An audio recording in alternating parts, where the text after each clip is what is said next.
আসসালামু আলাইকুম, কেমন আছেন সবাই? আশা করি সবাই ভালো আছেন। আজকের ভিডিও টপিক হচ্ছে যে আপনি প্লে স্টোর থেকে ইনস্টল করা অ্যাপস কিভাবে ব্যাকআপ করে আপনার ফোন মেমোরিতে অথবা মেমোরিতে রেখে দিবেন।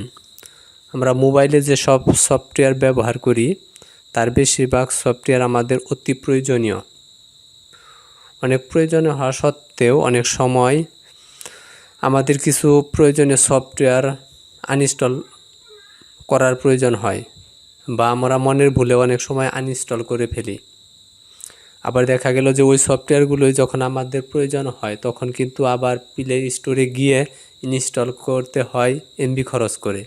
ঠিক আছে, তো আজকের ভিডিওটিতে দেখাবো আপনি একবার যদি আপনার স্মার্টফোনে কোনো অ্যাপস প্লে স্টোর থেকে ইনস্টল করেন, সেই সব অ্যাপসটি আপনি ব্যাকআপ করে আপনার মেমোরিতে বা ফোন মেমোরিতে রেখে দিতে পারবেন। আপনি যদি পরবর্তীতে ওই অ্যাপসটি আনইনস্টলও করেন তারপরে আপনার মোবাইল থেকে হারিয়ে যাবে না।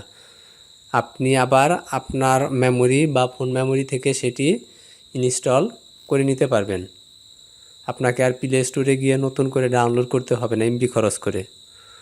তো সেই কাজটি কিভাবে করবেন আসুন দেখে নিই। সেই কাজটি কিভাবে করতে হয় সেটি করার জন্য আপনার স্মার্টফোন থেকে আপনি প্লে স্টোরে চলে যাবেন। প্লে স্টোরে যাবার পর আপনি লিখবেন অ্যাপ ব্যাকআপ। এটি লেখার পর অনেক সফটওয়্যার আপনার সামনে আসবে। তো দ্বিতীয় নম্বরে যে অর্থাৎ 2 নম্বরে যে সফটওয়্যারটি আছে যে অ্যাপ ব্যাকআপ অ্যান্ড রিস্টোর, দেখেন এটা হলো তার নিচে লেখা আছে টাচ ফিল্ড ইনস্টল। তো লোগোটা এবং কি নামটা ভালো করে দেখে নেবেন। এখান থেকে এই অ্যাপসটি আপনি ইনস্টল করবেন আপনার স্মার্টফোনে। ইনস্টল করা শেষ হয়ে গেলে এরকম একটি ইন্টারফেস আপনার সামনে চলে আসবে। এখান থেকে আপনি ওপেনে ক্লিক করবেন। ক্লিক করার পর হয়তো অ্যালাউ চাইবে, এখান থেকে অ্যালাউ করে দিবেন, আবার অ্যালাউ করে দিবেন। করে দেওয়ার পর এরকম আপনার স্মার্টফোনে যত সফটওয়্যার ইনস্টল করা আছে সবগুলো সফটওয়্যার কিন্তু দেখাবে। তো আপনি কোনটা ব্যাকআপ করবেন, মানে কোনটা সফটওয়্যার আপনি আপনার স্মার্টফোনের মেমোরিতে রেখে দিতে চান ব্যাকআপ করে, সেটি আপনি সিলেক্ট করবেন। আমি বিকাশ আরেকটা সফটওয়্যার রাখছি আর কি, তো ওইটা আমার দরকার নাই। তো এখন যেগুলো দরকার সেগুলো রাখবো আমি। মেসেঞ্জার, আবার সবগুলোও কিন্তু আপনি রাখতে পারবেন। এখানে দেখেন, এখানে ক্লিক করলে সবগুলো হয়ে গেল। তো আমি সবগুলো রাখবো না, বেশি করে রাখতে গেলে সময় একটু বেশি লাগবে আর কি। নগদ, তারপর রিডমি কিবোর্ড, এই দুইটাই দেখাই আপনাকে, দেখানোর জন্য শুধু করব আমি। এখান থেকে ব্যাকআপে ক্লিক করব, একটু সময় নেবে আর কি। তো ভিডিওটি প্রথম থেকে শেষ পর্যন্ত দেখবেন, আশা করি অনেক উপকারে আসবে।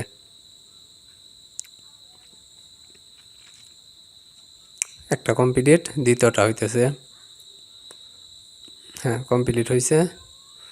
তো এখন যে এটা হয়েছে তার প্রমাণ কি সেটি করার জন্য আপনার ফোন থেকে আপনি আপনার যে মেমোরি কার্ড, অর্থাৎ আমরা যেটাকে ফাইল ম্যানেজার বলি, সেই ফাইল ম্যানেজারে চলে যাবেন। ফাইল ম্যানেজার, এই যে ফাইল ম্যানেজারে যাবার পর আপনি আপনার মেমোরিতে যদি রেখে থাকেন, আমারটা কিন্তু মেমোরি নাই, এই কারণে সরাসরি ফোন মেমোরি দেখাইছে।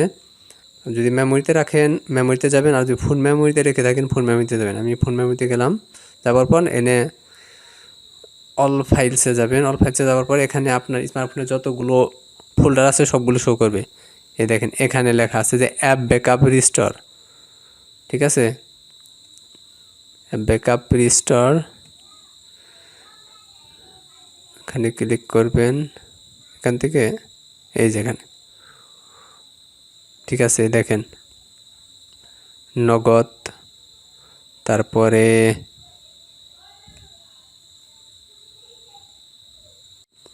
এই যে আপনার এখানে যাবেন আপনি, আমার ভুল হয়েছে একটু, অ্যাপ ব্যাকআপ রিইনস্টল, এই যেটাই যাবেন। এটাই যাবার পর এই দেখেন এখানে আমি যে নগদ, তারপর রেডমি কিবোর্ড এইটা, আর আমার ইমো আর বিকাশ এটা কিন্তু আগে ব্যাকআপ করছিলাম আমি। ঠিক আছে, চারোটা এখানে দেখাইতেছে। তো আপনিও চাইলে অতি সহজে এটি করতে পারবেন। ঠিক আছে, তো একবারে না হলে আবার চেষ্টা করবেন, কিন্তু আমি আশা করি যে আপনি প্রথমবারেই সফল হবেন। এটি একটি সিম্পল কাজ, অতি সহজ।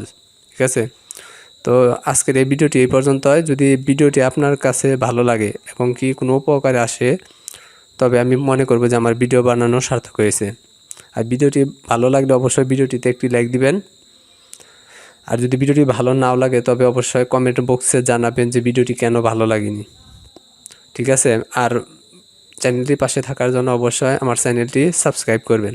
ধন্যবাদ, ভালো থাকবেন সবাই, আল্লাহ হাফেজ।